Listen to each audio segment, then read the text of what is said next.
Evans McCarthy didn't like desserts. They reminded him of things that were better left alone.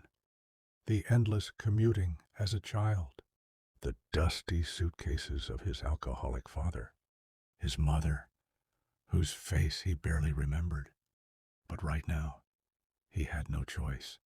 Highway 50, dubbed America's Loneliest Road, was the shortest route from Reno to Salt Lake City. The funeral of Aunt Laura, the last person who wrote him Christmas cards, is scheduled for dawn. An old Chevrolet sedan, bought for $3,000, hummed plaintively on the ascents.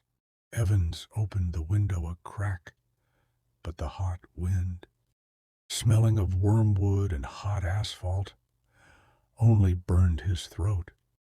The engine icon was flashing on the dashboard. "Be patient, old man, for a couple more hours." He patted the battered plastic as if coaxing a live horse. 2:13 a.m. The Nevada desert swallowed up everything. Radio waves, light, hope for communication. Evans stared at the strip of asphalt, illuminated by the headlights. Sometimes the red eyes of some animal, a coyote or a lynx, twinkled in the distance, but there were no sounds, only the rumble of wheels and the creak of an overheated engine. He remembered how Aunt Laura had taught him to distinguish the constellations. "There's Orion," she said, pointing to the sky above the ranch. "He always looks at the ground, even when everyone is asleep." Evans looked up. The Milky Way stretches out over the desert like a crack in black glass. Orion was somewhere to the left, but Evans couldn't find him. 2:34 a.m. The engine groaned. The temperature needle twitched, creeping up to the red zone. "No, no, no." Evans pulled over to the side of the road. The muffler clanged against a rock, and the Chevrolet shuddered as if it had choked. The attempt to start caused only a dry crack. He climbed out. The silence hit him like a sandbag. No cicadas, no wind, just the ringing in my ears from the long journey. Evans leaned against the hot hood, taking out a cigarette. The lighter broke. "That's great. Just perfect." He threw her into the darkness. 3:02 a.m. The phone was showing no network. Evans wandered around the car, stepping on the thorns of camel grass. All that was found in the trunk was an empty water canister and a map of Nevada from the 1990s, left over from the previous owner. The nearest town is Ely, 20 miles away. If you walk all night, he looked at the sneakers with worn soles, senselessly. Suddenly, sand crunched somewhere to the right. Evans froze. 10 meters away from the curb, a silhouette stood in the moonlight. Tall, with unnaturally elongated limbs. A deer, he thought. But the creature didn't move. The eyes, if they were eyes, reflected the headlights like glass balls. Evans stepped forward. The silhouette abruptly darted to the side, disappearing into the darkness. Unreasonable fear tightened his throat. He got back into the car, slamming the door shut. 41 a.m. The heat in the cabin became unbearable. Evans took off his flannel shirt, remaining in his tank top. But sweat was running down his back in streams. He tried to sleep, but his eyelids were twitching with tension. Fragments of memories were spinning in my head. Aunt Laura, in the garden with a watering can, her laughter like the chirping of a bird A letter from a lawyer. She left you the house, Evans, but you have to be there. A rock crashed from somewhere behind. He jerked, hitting his head on the ceiling. All that was visible in the rearview mirror was an empty road. A coyote, he told himself, but his fingers were shaking. 15 a.m., the first signs of panic. Evans started counting the steps around the car. 20 there, 20 back. On the third lap, I noticed a footprint in the sand. Not a hoof, not a paw, but something oblong, as if from a stick with a knot at the end. He raked the sand with his soul, trying not to think. Suddenly, in the distance, in the east, a light flashed. Evans stared at the horizon. The yellow dot grew, splitting into 2 headlights. A truck? He ran out onto the road, waving a flashlight. The car slowed down. It wasn't a truck, but an old ivory Cadillac sedan with worn doors and tinted windows. The driver's window rolled down with a creak. Problems? The man's voice sounded tired but friendly. 23 a.m. A man in his 40s was driving. Cowboy hat, plaid shirt, salt and pepper beard. He looked like a typical farmer Evans had met in Nevada. Matt, he said, holding out a bottle of water. I'm going to visit my daughter in Colorado. Can I help you? Evans gulped greedily, feeling the liquid burn his parched throat. The engine overheated. A pump, I think. That sounds familiar. Matt nodded. My Ford used to die in the middle of Utah, right on my daughter's birthday. He spoke calmly, but his fingers drummed nervously on the steering wheel. I can take you to Ali. Bob fixes everything there, even the toasters, he chuckled. But it was a dry laugh. Evans hesitated. A backpack with documents, a laptop. Leave it in the car. I'll wait for the tow truck. Matt bent down, and the light from the cabin lamp fell on his face. Her eyes were too light, almost colorless. There is no tow truck driving here, and the city is 5 minutes away. That's a strange phrase. 5 minutes away. But Eli was 20 miles away. Evans wanted to refuse, but Matt had already opened the door. Sit down. Come back in the morning with a mechanic. The smell in the car was strange. Dust, cheap cologne, and something sweetly rotten, like wilted flowers. Evans barely had time to grab his backpack before the Cadillac started moving. In the mirror, his Chevrolet was shrinking, merging into the night. You're from Boston, aren't you? Matt asked suddenly. How? The accent. My brother lived there. But Evans didn't say a word.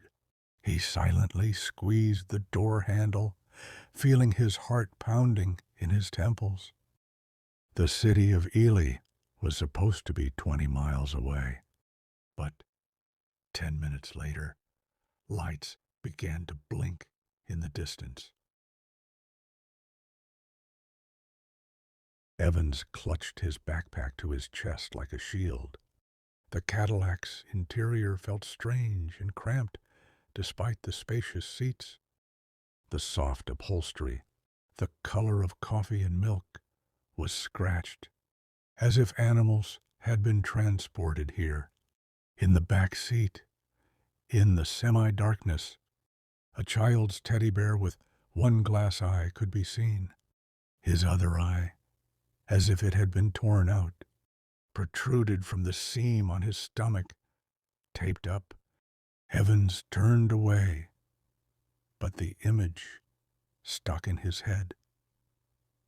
Why is Mishka here? And where did the baby go? Matt turned on the radio. Static poured out of the speakers, punctuated by snatches of voices. And storm warning, hissed the speaker before Matt cut the sound. I hate the news. It's just bad news, he said, smiling. His teeth were too white, too even, like a TV producer's. It's ridiculous for a man in a threadbare shirt. Evans nodded, looking out the window. The desert behind the glass seemed alive. The shadows of the bushes moved in time with the movement of the car, creating the illusion of pursuit. You're from Boston, aren't you? Matt asked, keeping his eyes on the road. Evans felt goosebumps running down his spine. How did you... The accent. My brother lived there. Matt took a pack of Marlboros out of the glove compartment, flicked off a cigarette and lit it, holding the steering wheel with his knee. You speak softly, you stretch the vowels. How are they? Pack the car in Harvard Yard? The joke sounded unnatural, like a learned phrase. Evans had never been to Harvard. He grew up in the suburbs, in a 2-story house that smelled of mold and cheap whiskey. I left a long time ago, he muttered. Matt nodded, blowing smoke out the half-open window. We seem to have a lot in common. I ran away too. From what? From the past. He smiled again, but his eyes remained cold. There's always something you want to get away from. Really? Evans didn't answer. His gaze fell on the glove compartment, ajar from the shaking. Inside was a folding knife with a pearl handle. It was an ordinary farmer's tool, but the blade shone too cleanly, as if it had never been used. For 7 a.m., the road meandered between the hills like a snake. Matt drove with one hand, tapping the steering wheel with the other to the beat of a non-existent melody. And your daughter? Evans began, trying to break the silence. Emma, Matt replied instantly. She's 8, red-haired, like her mother. He loves horses and hates broccoli. He spoke quickly, as if he were reading a list out of his head. Have you seen her for a long time? Matt froze for a second. His fingers gripped the steering wheel so tightly that his knuckles turned white. 3 years, her mother. He cut himself off, abruptly turning onto a dirt road that wasn't on Evans' map. It's shorter here. The primer was narrow and bumpy. The Cadillac bounced over the bumps, hurling Evans against the door. Matt was driving too fast, as if he was afraid the road would disappear. Are we sure we're not lost? Evans tried to make out something in the darkness, except for the rare cacti. I've been here 100 times, Matt replied, but his voice was shaky. Evans noticed that the gasoline needle was pointing empty. He wanted to point this out, but suddenly, ahead, around a bend, a light flashed. Ali! Matt perked up. You see, just 5 minutes. 4:49 a.m. The city appeared out of nowhere. First, there were a few lonely lanterns, then sagging signs.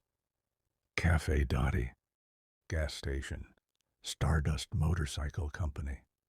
But something was wrong. There's no one here, Evans whispered. The streets were empty. The cars at the roadsides are covered with a layer of dust, and there are empty shelves in the shop windows. The lanterns were flashing like garlands on a Christmas tree, and shadows from dry bushes crept in their light. Matt parked in front of a building with a faded Bob's Car Service sign.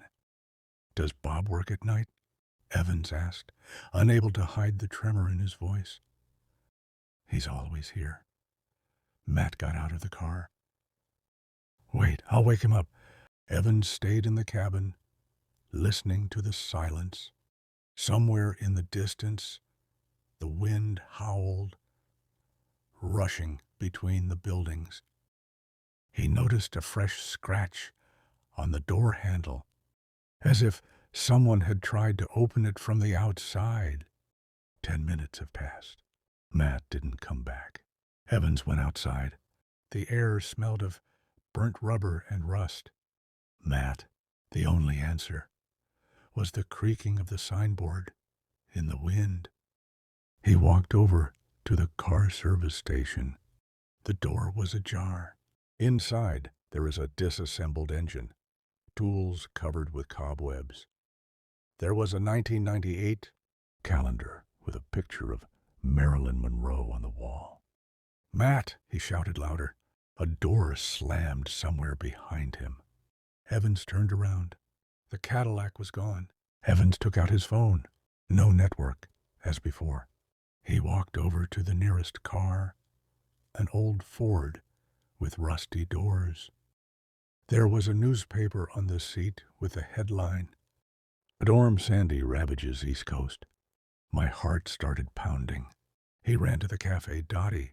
Through the dirty glass, I saw a counter with mugs, chairs on the tables. There are scattered menus on the floor, covered with mold. "Hey, somebody," his voice echoed. The motel sign creaked in response. There was a bare wire dangling from the letter Z in the stardust, sparkling in time with his breathing. Evans returned to the service station. He noticed footprints in the sand at the entrance, from Matt's shoes and someone's bare feet, smaller than a child's foot. They led around a corner to an alley littered with tires. He didn't dare go any further. Evans stood in the middle of an empty street, clutching his backpack so tightly that his fingers were numb. The wind whirled around him, kicking up swirls of sand that rattled against the broken storefronts, as if invisible fingers were tapping on the glass. The Stardust Motel sign creaked on its rusty chains, and a bare wire blinked in time with its movement. As if the city was breathing, he reached for the phone. The screen flashed the familiar. No network. Even the time froze at 5:17 a.m., even though it seemed like hours had passed. We should get back to the highway, Evans thought. But his legs wouldn't move. Something in this place was like a hook on the edge of consciousness. Maybe the smell is sweet like rotting apples, or a sound like a child's laughter that disappeared into thin air as soon as he tried to catch it. 5:23 a.m. Evans approached Ford with a 2012 newspaper. The car was open. On the passenger seat was a bag with women's things, lipstick, a mirror, a picture of a boy in a baseball cap. On the back is the inscription, "Jimmy, 7 years old. If you find it, call. The number has been erased." He threw the bag away, and it hit the door. The sound echoed down the street. In response, a shutter slammed somewhere. Evans froze, listening. "Who's there?" "Stop it," he shouted, but his voice faltered. A rustle came from the alley, slow, deliberate, like footsteps. Evans grabbed a rusty wrench from the seat of the Ford and moved toward the sound. The alley was littered with tires and broken crates. The garage wall was spray-painted. The paint flowed down like a tear. The footsteps stopped. Evans leaned against the wall, trying to stop his knees from shaking. "It's stressful. Hallucinations from lack of sleep," he repeated to himself. But he knew he was lying. 41 a.m. He returned to the car service station where he left his footprints. Bare footprints led to a pile of tires. Behind them is a hatch, half covered with a sheet of iron. Evans lifted it with a crowbar he found in the back of a pickup truck. The stairs led to the basement. Downstairs, it smelled of damp and oil. The phone's flashlight picked out racks of spare parts, barrels, and a box with a label. Danger. Acid. There are footprints of Matt's shoes on the floor. "Matt!" Evans called out. The echo returned empty. He came down. There was a map of Eli on the wall, marked with a red marker. Nearby there is a bus schedule to Las Vegas dated 2003. There was a table in the corner. On it is an accounting log with entries up to 1999. Last entry, October 15th, 1987. Cadillac was brought in. VIN number 1G6DW677. Client, Matthew Ryan. Malfunction. Engine overheating. Evans read the line 3 times. Matthew Ryan. Matt. But if the car was delivered in 1999. There was a crash from above. He flinched, dropping the magazine. A handful of sand rolled down the stairs. "Who's there?" His voice rose to a screech. No one answered. Evans ran to the exit, stumbling over the boxes. There was no one upstairs. Till 5 a.m. Dawn turned the sky dirty pink. Evans was sitting on the porch of the Dottie Cafe, sipping a warm Coke from the refrigerator he found in the bar. The drink sizzled in my throat like liquid fire. He took Jimmy's photo out of his bag. The boy was smiling, unaware that his picture would remain in an abandoned car. Evans thought, and suddenly realized that Aunt Laura had also disappeared. Not physically. She died in the hospital, but her voice, advice and laughter disappeared like this city. The sound of an engine came from around the corner. Evans jumped up, dropping the jar. A truck with a trailer was slowly driving along the main street. "Hey, help!" He ran, waving his arms. The driver, an elderly Mexican man in a cowboy hat, stopped. "Are you alive?" He leaned out of the window, his eyes wide. "How the hell did you end up here?" "The car broke down. Some guy brought me, but he disappeared." "Here?" The driver snorted. No one has lived here for 20 years. After the fire at the mine, everyone left." Evans pointed to the car service. "There is a log with entries up to the 99th. And cars. I don't know, kid. Get in, I'll take you to Ferran. There's a police station and a phone." Evans looked back at Ali. The morning turned the city into an open air. Museum, cracks in the asphalt, rusty signs, shadows that now seemed harmless. "What kind of fire?" "What is it?" he asked, climbing into the cab. "The mine collapsed in 98. Dozens died. Some say the souls are still wandering, looking for a way out." The driver grinned and started the engine. "But these are fairy tales for tourists." 6:34 a.m. The truck started moving.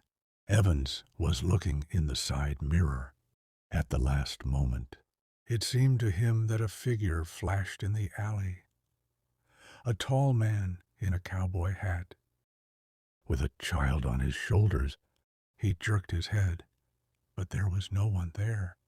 "Is something wrong?" the driver asked. "No, it just seemed like it." He took out of his pocket a piece of paper he had found in the basement. On it, in a child's handwriting, was written, "Daddy, when will you be back?" "What's your name?" Evans asked, trying to distract himself. "Carlos. And you?" "Evans." "Tell me, have you ever heard of Matthew Ryan?" The truck jerked, as if Carlos had hit the brakes. "How do you know this name?" He brought me here." Carlos cursed in Spanish. Matt Ryan died in '99. His Cadillac was found in the canyon. They say he took his daughter to the hospital. She had diabetes. I didn't make it. Evans felt goosebumps running down his spine. And the girl? The body was not found. Carlos accelerated. You'd better forget this town. Evans was squatting by the open hood of the Chevrolet, wiping sweat from his forehead with a dirty sleeve. The sun was rising higher, turning the cabin into an oven. He checked his phone again. No network. There wasn't a soul within a 20-mile radius, just the endless desert and the occasional cactus reaching up to the sky like withered hands. He's been messing with the engine for 2 hours now. The pump is broken. The thermostat is jammed. There was a canister of water in the trunk, but it smelled of plastic and rust. Evans took a sip, wincing. At least I won't die of thirst, he thought, looking at the map of Nevada. The nearest town, Ferron, was 40 miles away. Suddenly, an engine rumbled in the distance. Evans jumped up, almost knocking over the canister. A truck with a trailer was moving slowly along the highway. He started waving his arms like a shipwrecked man. Hey, help! The truck stopped. An elderly Mexican man in a faded cowboy hat was driving. Is it broken? He shouted, opening the door. Carlos, I can give you a lift to Ferron. Evans hesitated. Leave the car with your belongings? But the alternative is a night in the desert. He grabbed his backpack, checked that his documents and wallet were in place, and climbed into the cab. Thanks, he said, leaning back in his seat. I'm Evans. Carlos, are you an adventurous person? The driver grinned, showing a gold tooth. Highway 50 does not forgive mistakes. The truck started moving. Evans stared out the side window, where his Chevrolet was slowly turning into a dot. Suddenly, he noticed footprints in the sand by the roadside, not his own, but small ones, as if from children's bare feet. They walked parallel to the road, disappearing into the distance. Do you travel here often? Evans asked to distract himself. Every week. Beloved products in Vegas. Carlos took out a cigarette. And you, what brought you to this wilderness? My aunt's funeral. She lived in Salt Lake. I'm sorry. Evans nodded, but his mind was elsewhere. He remembered Matt, his teeth too clean, the strange questions. Stress, lack of sleep, he told himself. Hey, look, Carlos pointed ahead. There was a pink child's shoe lying on the road. Evans started. That's weird. Carlos frowned, driving around him. Coyotes, probably. They carry everything that glitters. Evans turned away, feeling his heart pounding. They drove past an abandoned gas station. Carlos pointed at the rusty shield. There used to be a town here. After the mines closed in the 90s, everyone left. Now only the wind is blowing. Evans looked closer. Among the ruins, he recognized the same Café Dottie from Ely. But now, in daylight, it looked like just a pile of planks. Why did you say that people disappear here? What is it? He asked involuntarily. Carlos chuckled. Tourists. They'll climb into mines or old buildings. They get heat stroke and get lost. The locals then tell tales about ghosts. Evans nodded, but his mind was full of questions. Where did the footprints come from? Why did Matt know about Boston? He reached for the water, and his hand came across something in his jacket pocket. Folding knife in with pearl handle. The one from Matt's glove compartment. Damn it. He dropped the knife on the floor. What is it? Carlos glanced over. Nothing. I found it in the car. I thought it was mine. Leave it if it's not yours. The police don't like unnecessary questions. Evans put the knife back, feeling his palms sweating. Stole it? Or did Matt plant it? An hour later, they reached Ferran. Evans thanked Carlos and headed to the car service. The mechanic, a bearded man in an oil-stained jumpsuit, examined the Chevrolet, which had been brought in by tow truck, and issued a verdict. Repair for 2 days. Evans rented a room at the Golden Horseshoe Motel. In the evening, sitting on the creaking bed, he examined the knife. The handle was engraved M.R. Matthew Ryan. He Googled the name. The 1999 article. Matthew Ryan, 42, was killed in an accident on Highway 50. The body of Emma's 8-year-old daughter has not been found. Evans closed the laptop. His hands were shaking. It's a coincidence. He just used the name of the deceased. He went out for a smoke before going to bed.